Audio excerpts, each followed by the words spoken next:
नतीजा ये हुआ जो मौलाना बना वो दुनिया से जाहिल रह गया और जो दुनियादार डॉक्टर बना वो दीन से जाहिल रह गया।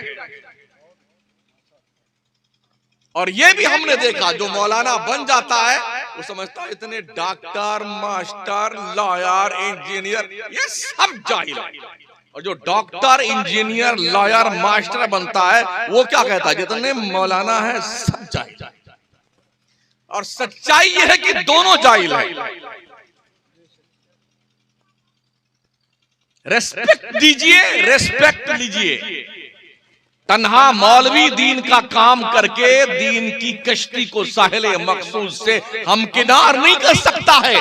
आप मास्टर को, लॉयर को, इंजीनियर को, उलमा को सबको मिलजुल करके अपनी जिम्मेदारी संभालने की जरूरत है आज की तारीख में, तब आप कुछ कर पाएंगे।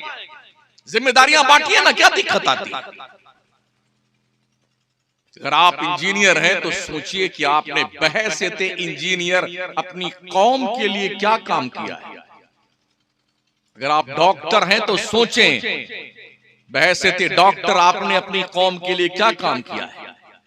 अगर आप लॉयर हैं तो सोचिए बहैसियत लॉयर आपने अपनी कौम के लिए क्या काम किया है। ताजिर हैं, इस हैसियत से सोचिए आपने बहैसियत ताजिर अपनी कौम के लिए क्या काम किया है। आप शेखुल हदीस मौलाना हैं, खतीब हैं और मुफ्ती हैं, तो सोचिए इस हैसियत से आपने अपनी कौम के लिए क्या काम किया है। और जब सोने लगिए बिस्तर पर जाइए, अपना मुंह रजाई में छुपा करके अपने इस घिनौने किरदार पे गौर कीजिए और अपने रब को जवाबदेह होने का खौफ पैदा कीजिए कि मरने के बाद अगर अल्लाह ने पूछा हमसे तुमने बंदों के लिए हमारे क्या सहूलियात दी हैं, जवाब क्या है आपके पास। सुना मैंने आज दिन में यहाँ पर औरतों का जलसा था, मदरसा हाजरा जामिया, तकरीबन 34 बच्चियों को कुछ उसमें कारिया थी, कुछ आलमा फाजिला थी, उनको रिदा पोशी उनकी की गई, उन्हें डिग्रियां तकसीम की गई हैं। तवज्जो दीजिएगा मेरी तरफ, मैं काम की बात करता हूं। हमने बचपन से ये सुना था, जितने हमारे अल्लामा मौसम, अरे लड़कियों को तालीम देना हराम है, इनको लिखना पढ़ाना का सब हराम है। आज सबके सब एक एक दारुल खोले बैठे हैं बच्चियों को। अगर आज के 70 साल पहले इस पे मेहनत की गई होती तो आज माओ की कोख से परवान चढ़ने वाले बच्चे नबी के गद्दार नहीं बनते, मुस्तफा के वफादार बनते। ये जुल्म किया गया है गुज़िश्ता 75 साल से मिल्लत की उस तबके पर जिस तबका की बाज़ाब्ता तौर पर कमांडर इन चीफ का नाम सैयदा आयशा सिद्दीका है और सैयदा फातिमा ज़हरा है। ये जुल्म किया गया कि बच्चियों को तालीम से दूर रखा गया और सिर्फ दीन की तालीम नहीं, अपनी बच्चियों को डॉक्टर बनाओ, इंजीनियर बनाओ, लॉयर बनाओ। डॉक्टर इसलिए जरूरी है बनाना कि हमारे यहाँ भी औरतें होती हैं, सबके बच्चे पैदा होते हैं, अल्लाह जिन्हें अता फरमाता है। बच्चे की पैदाइश के वक्त औरतों को बाज़ाब्ता तौर पर हॉस्पिटल में जेंट्स डॉक्टर आते हैं और बिल्कुल कपड़े सारे उतार करके फिर उनका इलाज होता है। कम से कम अपनी बच्चियों को डॉक्टर बनाओ। कम से कम एक मुस्लिम बच्ची अगर डॉक्टर बनेगी तो हजारों मुस्लिम बच्चियों के पर्दापोशी करती नजर आएगी। डॉक्टर बनाइए अपने बच्चियों को। इस्लाम ही वो पाकीज़ा मजहब है जिसके मजहबी किताब का आगाज नुज़ूल के एतबार से क्वालिफिकेशन से हुआ है और तालीम पर, शिक्षा पर, क्वालिफिकेशन पर जितना जोर इस्लाम ने दिया है दुनिया के किसी मजहब में इतना जोर नहीं दिया गया है। मगर अफसोस इस बात का है जितना ज्यादा जोर इस्लाम ने तालीम पे दिया है उतना ही जोरदार अंदाज में मुसलमान तालीम के तकरीबन 99 पायदान पे है। एकदम दुनिया भर से पीछे, गया गुजरा, अनपढ़, गंवार, कुछ न आता न कुछ जाता, सिर्फ खुराफात। मुल्क के तुलो अर्ज में कश्मीर से लेके कन्याकुमारी तक हमारी एक ही दुर्दशा है जिसका रोना रोया जा रहा है।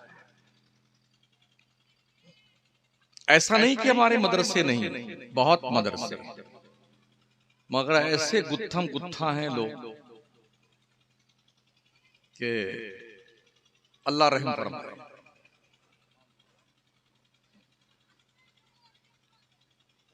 सही मानों में अगर तालीम पर तवज्जो दी गई होती तो आज की तारीख में हम दुनिया की तमाम तर कौमों से सबसे ज्यादा आगे रहते। मगर जितनी भी रिपोर्टें हैं, सचर कमेटी की रिपोर्ट हो या मंडल आयोग की रिपोर्ट हो, सबकी रिपोर्ट यही बताती है दुनिया के हर कौम से पीछे अगर तालीम में कोई कौम है तो उस कौम का पाकीज़ा नाम हजरत मुसलमान। जी जी, कमाल यह है कि इस पर इन्हें हैरत भी नहीं है, अफसोस भी नहीं है। हमारी कौम में जिहालत पर भी नाज किया जाता है, क्या कीजिएगा।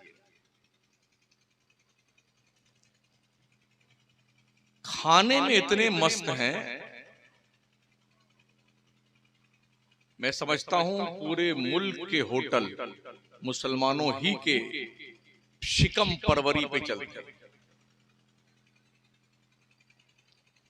एक जमाने तक अलबैक होटल बड़ा मशहूर था मक्का, मदीना, जद्दा वगैरह में, लेकिन अभी जब मैं 10 दिन पहले वापस लौटा मदीने और मक्के से, तो अब की नई वहां पर दरियाफ्त मुझे लगी, एक पूरा महल्ला सिर्फ मछलियों के होटल खोले हुए हैं।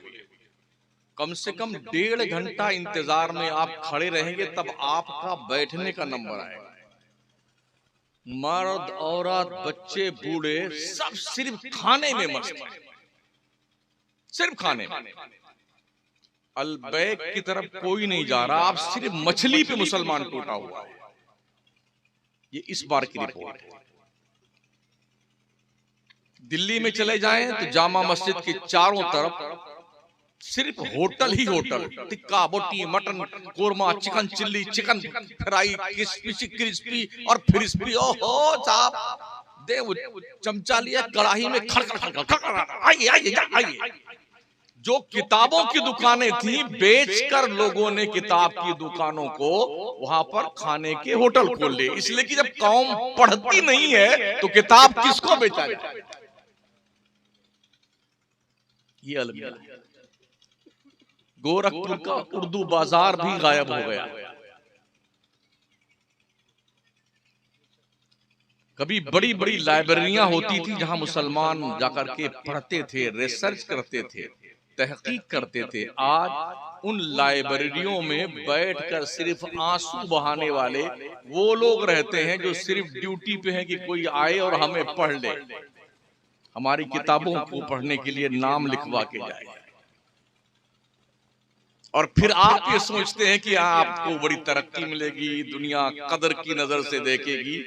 इस बात को ध्यान रखना है, बढ़ते आगे वही हैं जो पढ़ते हैं, और जो कौम पढ़ती नहीं है उस कौम को दुनिया भुला देती है, कचरे के डब्बे में डाल देती है। जब तक हम पढ़ते थे हमने 800 साल तक अखंड भारत पे हुकूमत की। 800 साल किसको कहते हैं? जब हमने पढ़ना छोड़ दिया, नाच गाना, हुल्लड़बाजी और जी मुशायरे पे मुशायरे, वो दिल्ली की तमाम तर गलियां जहां पर इल्मी महफिलें मुनक्किद होती थी, वहां मुशायरे की महफिलें, बाबा बाबा जिंदाबाद जिंदाबाद जिंदाबाद जिंदाबाद। बहादुर शाह जफर के जमाने में यही हो रहा था। अंग्रेजों की फौज जब दिल्ली के दरवाजे पे दस्तक दे रही थी तो दिल्ली की गलियों में मुशायरा में जिंदाबाद जिंदाबाद वाह वाह ये सब हो रहा था। नतीजा क्या हुआ? नतीजा ये निकला कि आखिरी बादशाह सल्तनते मुगलिया का बड़ी बेकसी और बेबसी के साथ पा बजौला बाज़ाब्ता तौर पर उसे कैदे जिंदा की जिंदगी गुजारनी।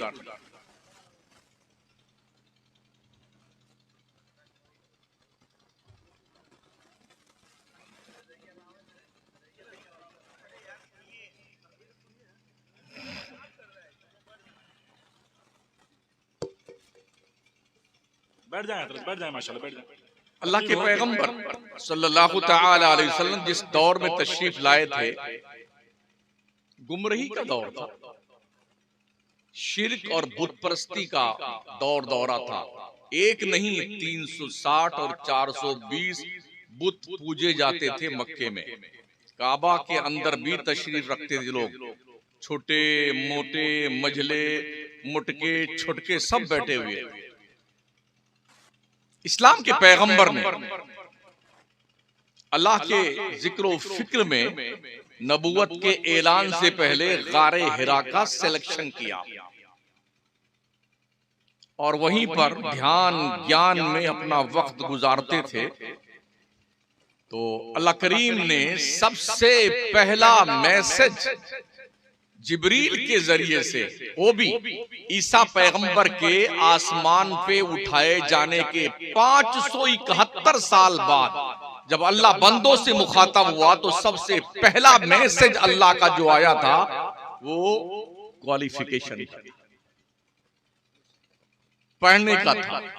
इकरा मुस्तफा पढ़िए। जबकि उसूल ये कहता है शिर्क और बुत परस्ती का दौरा था, तो ओ बुदू कहना चाहिए था, उस जुदू कहना चाहिए था, वरकऊ कहना चाहिए था, लेकिन इबादत के हवाले से नहीं, रियाजत के हवाले से नहीं, रुकू और सजदा का पैगाम नहीं। पहला पैगाम खुदा का आया है तालीम का और पढ़ने का। मतलब ये जब इंसान पढ़ेगा तो उसे सजदा का शऊर आएगा, पढ़ेगा तो उसे रुकू करना आएगा, पढ़ेगा तब पता चलेगा ये कुफ्र है, ये शिर्क है, ये जहालत है, ये जंगलीपन है, और सबसे असली चीज क्या है, अल्लाह एक है, उसकी परस्तिश करना है। इस बात का कॉन्सेप्ट उस वक्त मिलता है जब आदमी क्वालिफाइड होता है। इसलिए रब ने इबादत से कुरान के नुज़ूल का जो आगाज फरमाया है ना, वो इबादत से नहीं, पढ़ने की। इकरा इकरा बिस्मि रब्बिकल लज़ी खलक। महबूब पढ़िए अपने रब के नाम से जिसने पैदा किया। खलकल इंसाना मिन अलक, जिसने इंसान को खून की फटक से बनाया। इकरा व रब्बुकल अकरमुल लज़ी अल्लमा बिल कलम। पढ़िए मुस्तफा, आपका रब ही इज्जत वाला है जिसने कलम के जरिए से पढ़ना लिखना सिखाया। अल्लमल इंसान मालम यालम, इंसान को वो कुछ सिखाया जो इंसान नहीं जानता। ओ मुस्लिम कौम के लोगों, अपने बच्चों के हाथ में मोबाइल न दो, कलम दो। कलम, ये कलम इतना दमदार है कि इसकी कसम उठाई गई, नून वल कलम वमा यस्तुरून। रब कहता है कसम है कलम की, और कलम जो कुछ भी लिखता है। इस कलम में वो दम है कि जज अगर इस कलम से चला दे कि इसे फांसी की सजा होनी है तो हो जाती है। हुई? अरे अभी हुई है। इसे उम्र कैद में जाना है, हो जाता है। ये दम है इस कलम में। हमने इस कलम को छोड़ दिया। 9 महीना का बच्चा, 8 महीने का बच्चा है, वो भी एंड्रॉइड मोबाइल चला लेता है। तो हमने अपने बच्चों को नचनिया तो बनने का शौक दिया, पढ़ने लिखने का शौक नहीं दिया। क्यों? इस्लाम के पैगंबर ने यह फरमाया, मैदाने जंग में जाने वाले मुजाहिद को तलवार देने से ज्यादा बेहतर है किसी स्टूडेंट को टूटा हुआ कलम दे दो। पढ़ाइए ना इसको बच्चों को। क्यों पैगंबर ने फरमाया इल्म हासिल करो तुम्हें चाहे चीन तक जाना पड़े? क्या चीन में दरसे बुखारी दिया जाता था? क्या मुस्लिम की तालीम थी चीन में? जलालैन पाई जाती थी उस वक्त। पैगंबर ने चीन जाने का मशवरा क्यों दिया? बचपन में हमने यही सुना था, लोन लेना हराम है, लोन लेना हराम है, लोन लेना हराम है। नतीजा क्या हुआ पता है? आज पूरे मुल्क में इक्का दुक्का बड़ा ताजिर मुसलमानों का दिखता है, बाकी सब मीडियम या गरीबी रेखा के नीचे छोटी मोटी दुकान, कोई मूंगफली बेच रहा है, कोई कुछ बेच रहा है, कोई चाय की दुकान और ढाबी लगाई हुई है। आज सब जायज का फतवा दे रहे हैं, बगैर लोन लिए आप तिजारत नहीं कर सकते हैं। आप 4 व्हीलर लेने जाइए, कैश पैसे आपके जेब में है ना, तो कैश पैसा दे करके आप 4 व्हीलर नहीं ला सकते हैं, हिसाब देना पड़ेगा पहले। आप फाइनेंस करवाइए। अब सब जायज भी कह रहे हैं, खुद भी निकलवा के हजरत लोग लेके आ रहे हैं। 1 करोड़ का आप कोई कारखाना डालना चाहते हैं, आपके पास कैश में 1 करोड़ है, डाल के बताइए मुझे। इतनी जांच हो जाएगी ना कि आप सिर्फ चक्कर काटते रहेंगे कोर्ट के, जब आप देते देते बुढ़ा जाएंगे और धंधा नहीं कर पाएंगे। हम भी पूरे मुल्क का दौरा करते हैं, हमें पूरे मुल्क में ऐसे 10-20 आदमी मुसलमानों के नहीं दिखे जिसके यहाँ 100-200 लोग काम करते हो, मजदूरी करते हो, नहीं दिखे। क्यों? इसलिए कि हमारे लोगों ने ये फरमा दिया। अरे दूर अंदेशी भी किसी चीज का नाम है यार। गैरों का तो है, गैरों से मुराद सुन्नियों की बिलमुकाबिल जो लोग, उनके यहां बहुत सारे। क्यों? कि उनके यहां दूर अंदेशी से लोग काम लेते हैं।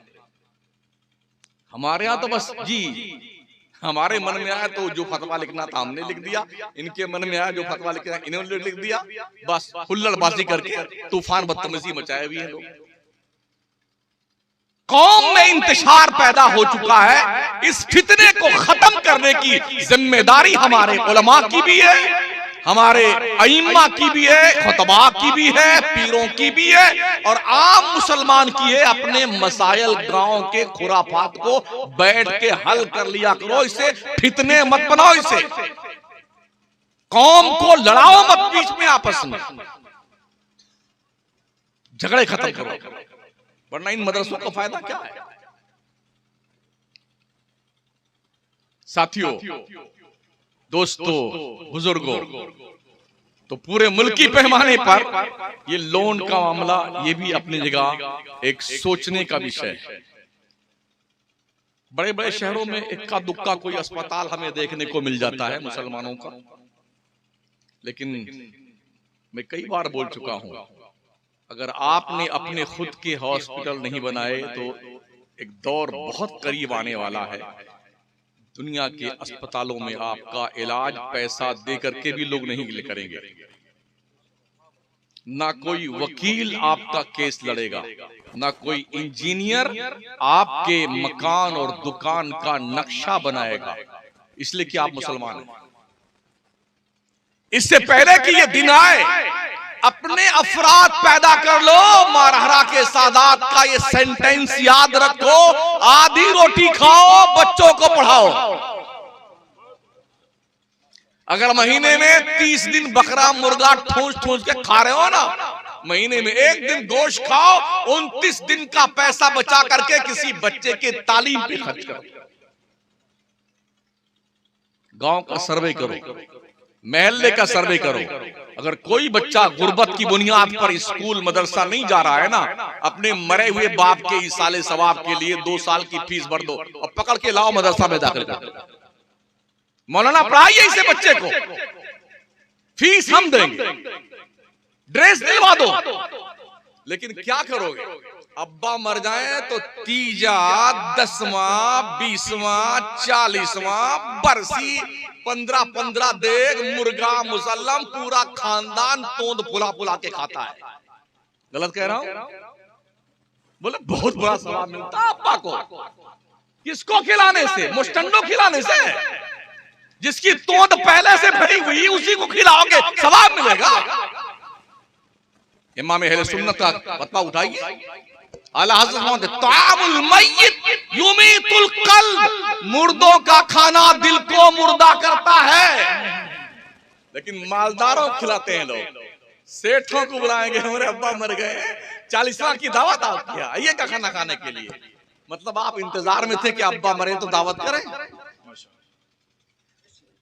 हजरत औलादे मौलाए कायनात सैयदी व सनदी आकाई मौलाई सैयद अफसर अलवी साहब क़िबला बराउ शरीफ की आमद हुई है। नारे तकबीर, नारे रिसालत, मसलके आला हजरत, तालीमी बेदारी कॉन्फ्रेंस, आमदे औलादे मौलाए कायनात अल्लामा मुफ्ती शमसुद्दीन साहब क़िबला।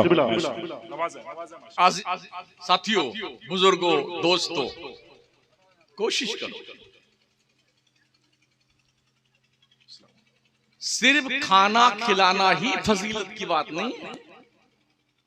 आप हैरत करेंगे, हमारे इलाके में जहां हम रहते हैं उसके बॉर्डर के इलाके में एक बच्चे का अब्बा मर गया तो 40वां में हजरत 14 लाख रुपया खाना खिलाया था उसने।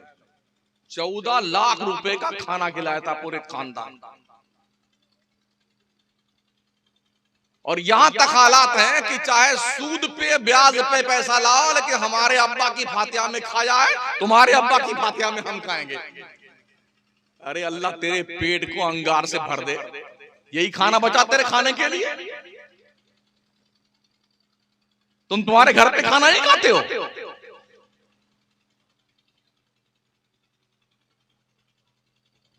कितनी मेहनत से मदरसे चलते हैं, कितनी मुश्किल से मदरसा चलता है, कितनी परेशानी होती है एक मदरसा कायम करने में। ये तो मास्टर साहब बताएंगे, सदर मोहतरम बताएंगे, सदर मुदर्रिस साहब क़िबला मौलाना सैफुर रज़ा साहब क़िबला, ये हमारे हजरत मिसबाई साहब बैठे हैं, सैयद साहब, ये हमारे उलमा।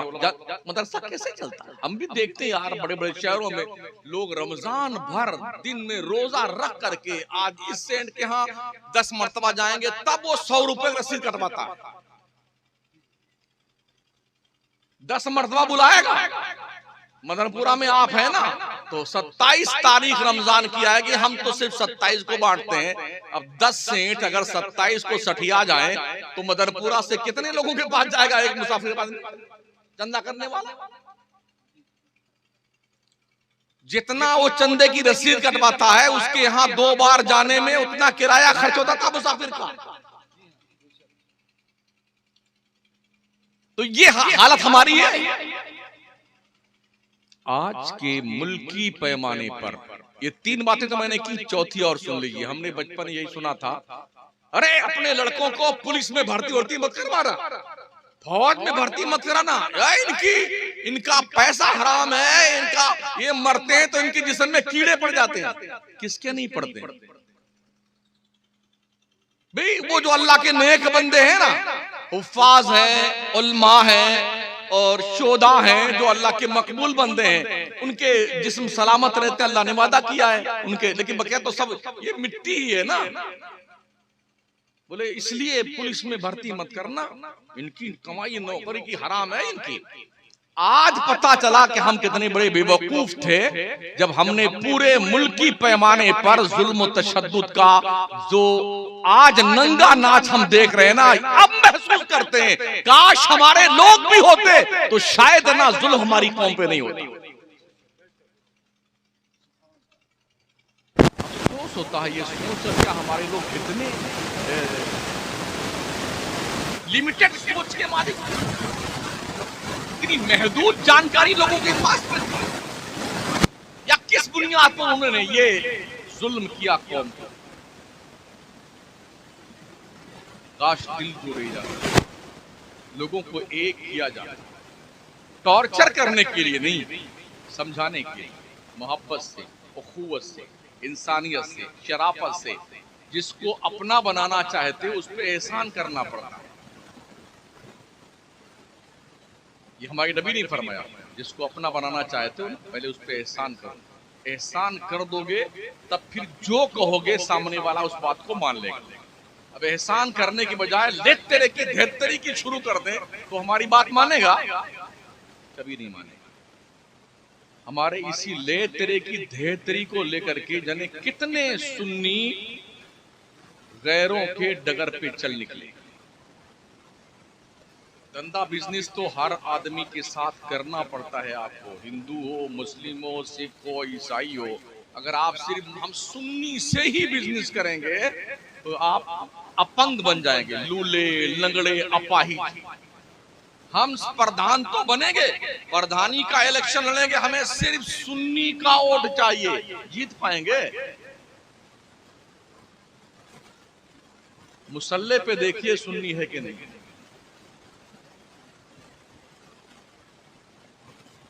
मदरसे में देखिए सुन्नी है कि नहीं।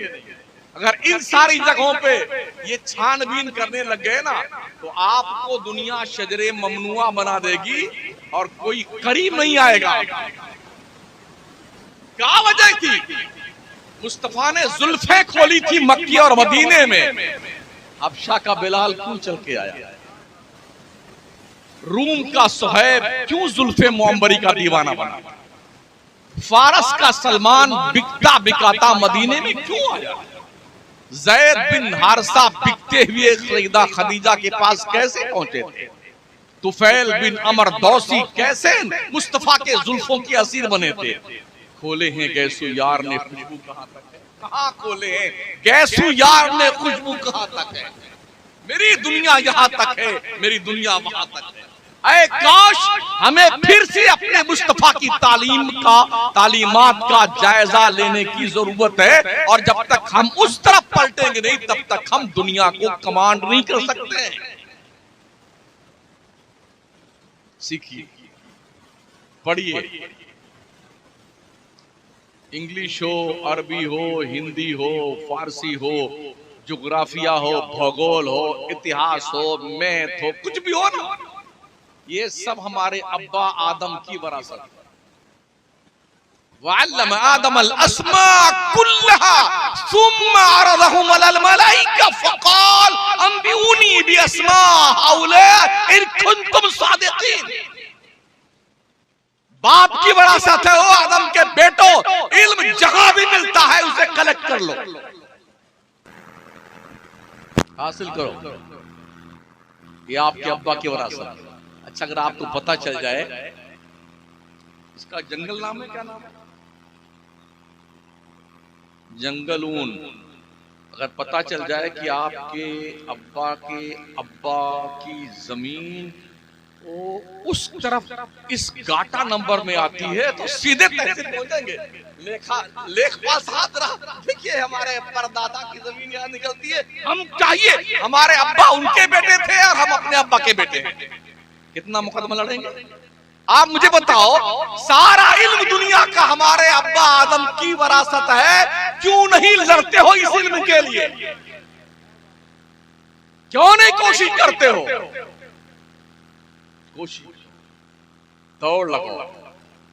हमारे नबी अलैहिस्सलाम ने सबसे पहला मदरसा दारे अरकम में खोला।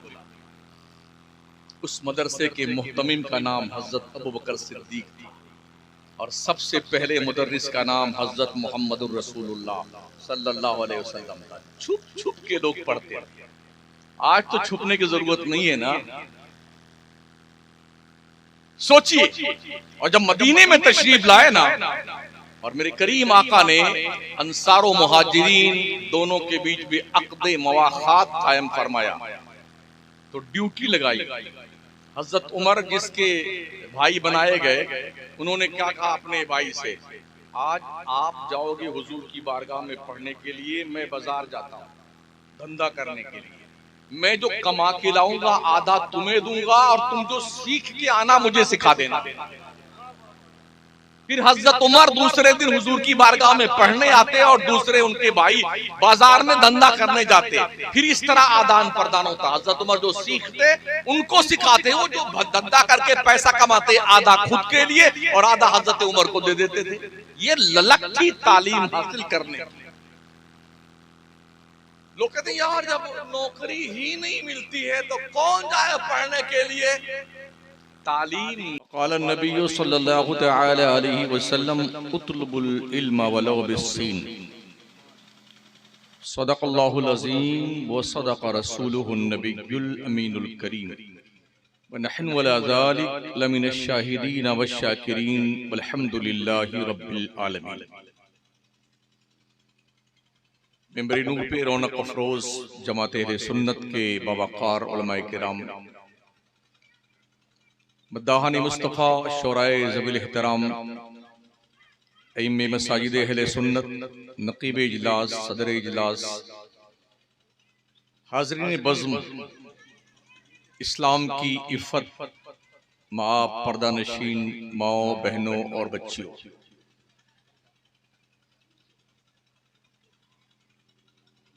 पहली बार आपके इस कस्बे में अल्लाह करीम ने कुछ कहने और सुनने का मौका अता फरमाया है। सर्दी का जो मौसम है वो यकीनन आप ज़्यादा महसूस कर रहे होंगे। सरे शाम से ही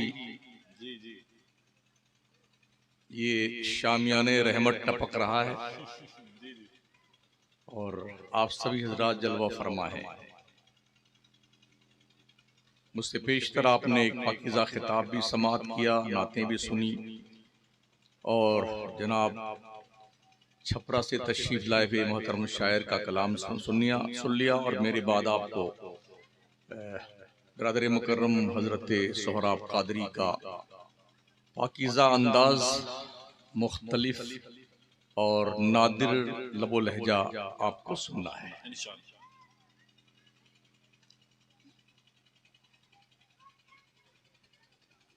मेरी बात गौर से समाअत फरमाइएगा, बिल्कुल खामोशी के साथ, और मैं अपने नकीब मोहतरम से अर्ज करूंगा आप भी बिल्कुल चुपचाप मेरी तकरीर सुनिएगा। तकरीर में कोई नारा वगैरह मत लगाइए। दुरूशी पढ़ लें। अल्लाह रब्बु मुहम्मदिन सल्लल्लाहु अलैहि वसल्लम नहनु इबादु मुहम्मदिन सल्लल्लाहु अलैहि वसल्लम। इस्लाम ही वो पाकीज़ा मजहब है जिसके मजहबी किताब का आगाज नुज़ूल के एतबार से क्वालिफिकेशन से हुआ है और तालीम पर, शिक्षा पर, क्वालिफिकेशन पर जितना जोर इस्लाम ने दिया है, दुनिया के किसी मजहब में इतना जोर नहीं दिया गया है। मगर अफसोस इस बात का है जितना ज्यादा जोर इस्लाम ने तालीम पे दिया है, उतना ही जोरदार अंदाज में मुसलमान तालीम के तकरीबन 99 पायदान पे है। एकदम दुनिया भर से पीछे गया